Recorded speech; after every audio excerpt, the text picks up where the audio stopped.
Jadi orang nikah di sini gratis venue, gratis dekor basic, dan tinggal bayar cateringnya aja, dia udah bisa nikah.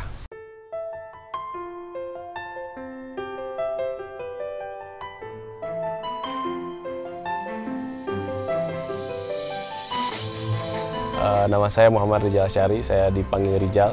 Saya tinggal di Ujung Berung. Saya mengelola Ponyo. Saya adalah generasi ketiga dari keluarga Ponyo, dan saya diamanahi untuk mengelola Ponyo ini. Ponyo ada 6, ada di Sumedang, di Nagreg, di Cinunuk, di Malabar, di Puncak, dan di Bekasi.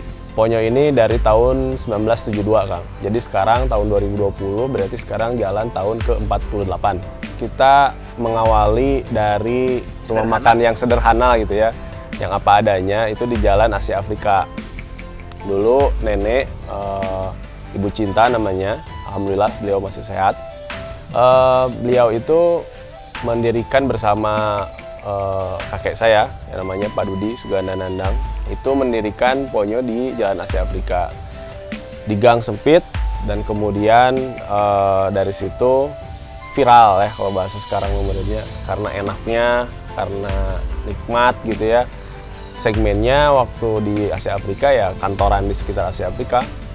Terus dari situ berkembang, bertumbuh, sempat tutup buka juga karena namanya kontrak.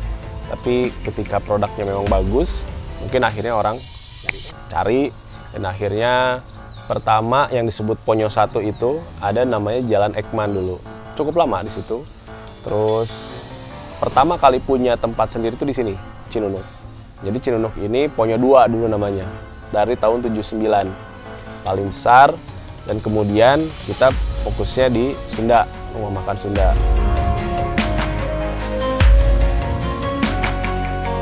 Mungkin dulu kalau di era 80-an yang saya diceritakan gitu ya oleh generasi kedua, itu Ponyo itu adalah satu-satunya yang memberanikan diri dengan nama rumah makan.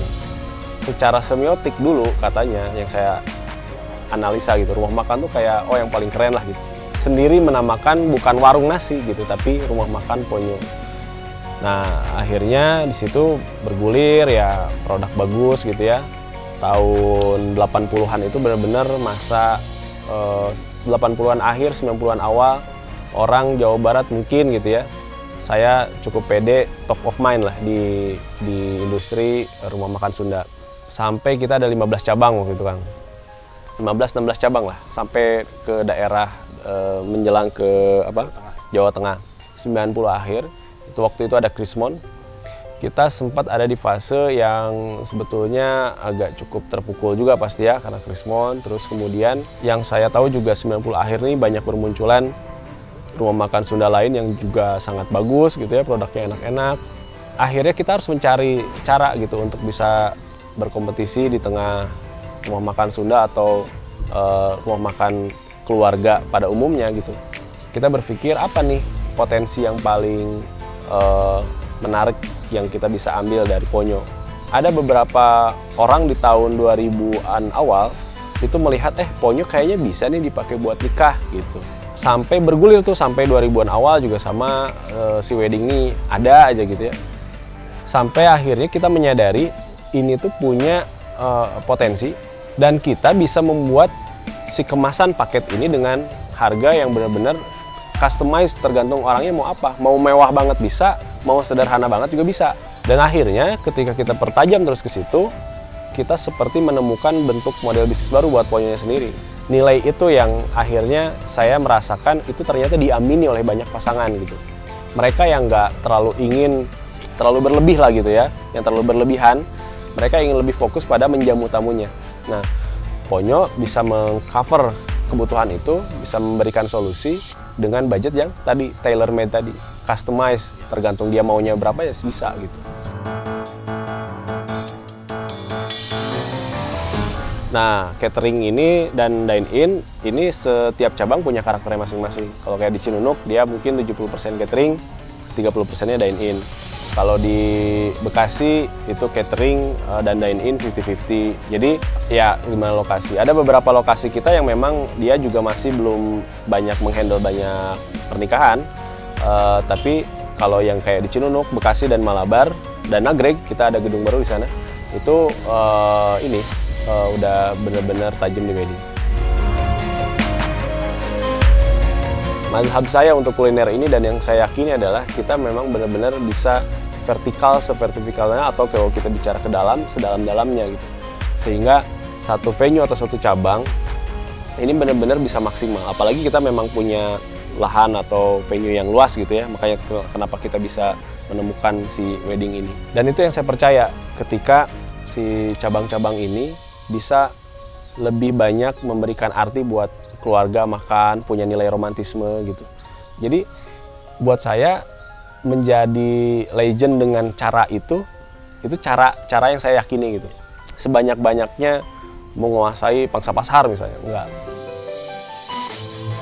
Ponyo berarti kalau kita berhitung dari tajam di wedding, kita bicara 10 tahun terakhir misalnya. Dari 10 tahun terakhir ini banyak banget cerita-cerita menarik yang itu menyadarkan kita bahwa banyak masyarakat tuh butuh solusi pernikahan ini. Apa cerita-cerita itu? Pertama, ini jumlah undangannya, ini budget saya, dia nggak terbuka dengan itu. Dia nggak ngomong gitu. Dia ingin mengundang sebanyak-banyaknya, dia nggak mau malu gitu ya. Habis itu yang terjadi adalah dia memaksakan dan dia minta penangguhan setelah acara. Akhirnya dia datang pernah dengan, ini udah saya naruh aja sertifikat rumah gitu, dia bilang. Itu satu cerita. Tapi yang membuat kita miris adalah, jadi jangan sampai pernikahan itu kan mengganggu anggaran kehidupan gitu. Sampai akhirnya ngutang, sampai akhirnya harus ngegadain sesuatu dulu untuk pernikahan. Buat saya itu terlalu berlebihan. Sehingga kan kami datang dengan solusi, yaitu bisa dengan budget berapapun. Ketika kita memang dikenal menjadi tempat pernikahan, dan ada orang satu keluarga yang berani untuk seperti itu, dia nggak merasa canggung meminta tempat space kita untuk menikah secara sederhana. Disitulah kita menyadari bahwa kita ini benar-benar jadi solusi itu. Nah, kita terus bertajam ke situ. Gimana nih orang-orang ini, pengantin ini, tidak perlu lagi memikirkan biaya sewa gedung. Karena kita memang nggak ada sewa gedung. Jadi venue ini gratis sebetulnya, nggak bayar. Cukup bayar paket catering. Jadi orang nikah di sini gratis venue, gratis dekor basic, dan tinggal bayar cateringnya aja, ya udah bisa nikah. Kita ada aula atas, ada aula bawah, aula utama. Aula atas itu dia minimal 100 pax. 100 pax itu artinya untuk 20-30 undangan atau maksimal 50 undangan. 100 pax kita ada paket paling minimal itu 80.000. Berarti kalau 80.000 kali 100, 8 jutaan. 8 jutaan itu udah bisa nikah gitu. Ya kendala kita sih, kita memang ingin punya kerjasama lagi dengan lebih banyak pihak gitu ya, yang punya venue yang cukup baik. Kita bisa kelola gitu ya, kita bisa kerjasama, dan kita bisa menyediakan solusi yang seperti ini di tempat-tempat lainnya gitu. Secara normatif kita pasti promo lewat sosial media, karena di industri wedding sangat visual gitu ya. Catering kayak apa sih, dekornya kayak apa sih, venue-nya kayak apa sih, itu mah pasti. Cuman yang kita yakini dari sisi, kalau kita bicara marketing, itu hanya bicara kepuasan pelanggan. Kepuasan pelanggan, atau kepuasan klien, atau kepuasan dari keluarga pengantin, itu adalah marketing yang sesungguhnya gitu. Jadi, strategi kita untuk bisa meraih marketing yang baik, ya hanya satu-satunya dengan operasional yang baik. Kita memberikan masakan yang terbaik, kita memberikan pelayanan yang terbaik, itulah marketing kami. Katakanlah ada 500 undangan, maka sebetulnya 500 undangan itu adalah marketingnya, karena dia merasakan masakannya, merasakan minumannya, merasakan venue-nya. Di situ dia tahu bagaimana kualitas kita. Ya rata-rata gitu sih Kang, yang nikah di sini teh antara temennya pernah di sini, keluarganya atau sepupunya pernah di sini.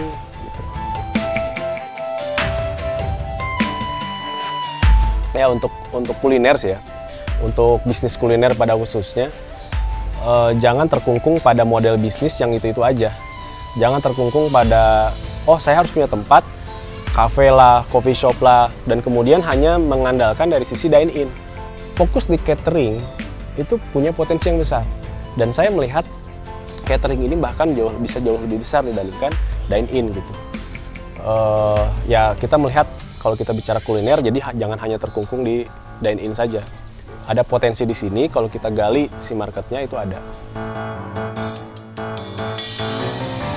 Ya, jadi intinya, Ponyo itu jadi solusi dengan menghadirkan venue yang gratis, dekor gratis, cukup beli paket catering.